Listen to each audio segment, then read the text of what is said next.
Attention, les personnalités utilisées dans cette vidéo sont illustratives. Ne vous inquiétez pas si votre nom figure sur la liste des personnages. Considérons les scénarios suivants. Premier scénario. Vous êtes entre amis, en terrasse. La conversation dérive sur les vacances d'été. Chacun raconte ses projets à Bali, en Grèce ou dans le sud de la France. Puis vient votre tour. Vous mentionnez simplement « Moi, je pense rester ici, je vais bosser un peu et profiter du parc. » Silence. Puis un rire moqueur fuse. « Sérieux ? Tu vas passer tes vacances sur un banc au parc avec les pigeons ou quoi ?» Quelques sourires gênés autour de la table. Vous sentez la honte monter, un mélange d'humiliation et de colère. Deux options s'imposent, rire avec tout le monde ou répondre sèchement. Mais il existe une troisième voie, celle qui ne cherche pas à avoir raison, mais à reprendre le contrôle. Une voie qu'aurait choisi Machiavel. Deuxième scénario.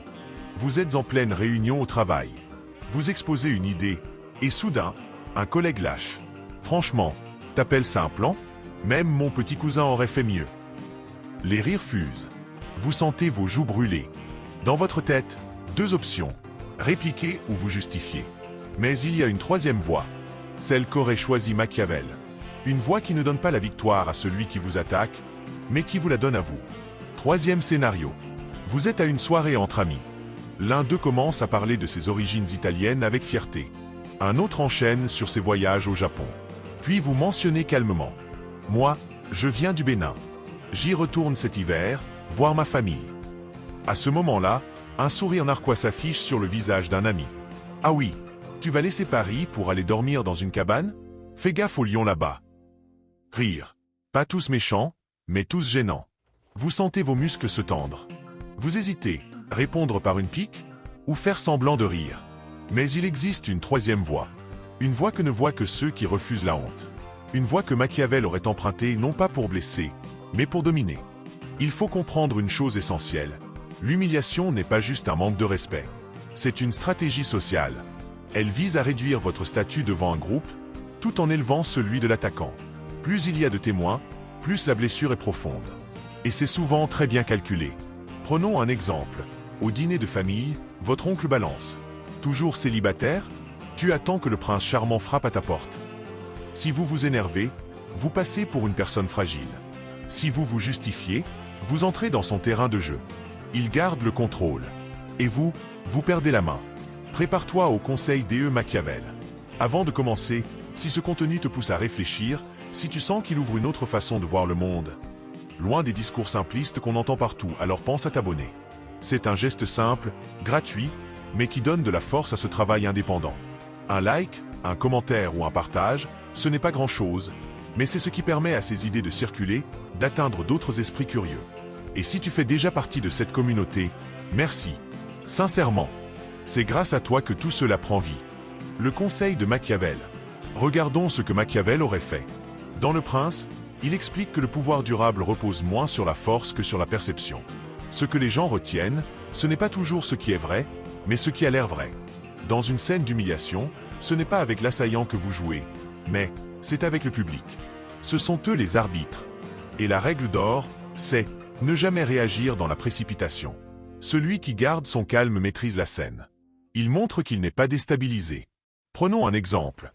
En conférence, un étudiant interrompt un professeur. « Vous êtes sûr de ce que vous avancez ? Parce que moi, j'ai lu l'inverse. » Le professeur, lui, reste impassible. « Parfait, nous en discuterons à la fin. Vous me montrerez votre source. » Résultat, il passe pour un homme sûr de lui, inébranlable. Et l'étudiant, pour un provocateur qui vient chercher son moment de gloire. Stratégie concrète étape par étape. Maintenant, voyons comment vous pouvez appliquer cette méthode, étape par étape. Étape 1. Observez avant d'agir. Demandez-vous, pourquoi cette personne m'attaque ? Est-ce de la jalousie ? Un besoin de reconnaissance ? Une tentative de briller en m'éteignant ? Exemple, un collègue vous rabaisse devant un supérieur. Il veut briller, à vos dépens. Étape 2. L'indifférence calculée. Gardez un visage neutre. Ou mieux, un petit sourire. Laissez passer 3 secondes de silence. C'est long. Assez long pour créer un malaise, mais chez lui, pas chez vous. Quelqu'un se moque de vos vêtements, vous le regardez, vous souriez, et vous continuez tranquillement votre conversation. Étape 3. La réplique subtile. Quand vient le moment, glissez une phrase brève, pas agressive, mais déstabilisante. Par exemple, lui, tu fais toujours des erreurs de calcul? Non. Vous, oui, mais elles sont créatives. Sourire. Étape 4, le renversement. Faites de l'attaque un tremplin. Lui, ta présentation est trop simple. Vous, exactement. C'est pour que tout le monde comprenne, même toi. Ton léger sourire amical. Exemple concret narratif. Voyons cela avec des histoires vraies. Première histoire. Julie, chef de projet, présente un plan en réunion. Marc, son collègue, lâche devant tout le monde. Ah, ça c'est vraiment basique, on dirait un devoir de lycée. Julie ne répond pas. Elle continue, sereine.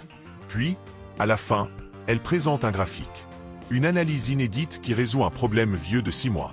Le manager la félicite devant tout le monde. Marc, lui, passe pour un clown. Julie n'a pas attaqué. Elle a laissé ses compétences parler. Deuxième histoire. Pause déjeuner entre amis. Pierre lâche. Toi, de toute façon, t'es toujours en retard. Même au foot, t'as la vitesse d'un grand-père. Tout le monde rigole. Vous souriez légèrement. Vous regardez Pierre une seconde, puis vous relancez la discussion avec un autre. Plus tard, un ami parle de sport. Vous mentionnez naturellement. Ah ouais, ça me tente.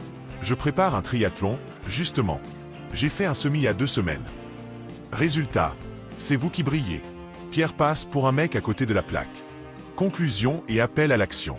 Alors, retenez bien ceci. L'humiliation est un piège. Celui qui y répond dans l'instant perd le contrôle. Celui qui garde son calme choisit le moment, la manière, et gagne la partie. Machiavel nous enseigne que la meilleure réponse n'est pas la plus bruyante, mais la plus calculée. Coup au but si vous voulez apprendre à naviguer dans la jungle sociale avec les armes de Machiavel, abonnez-vous et activez la cloche. Le pouvoir, ça s'apprend.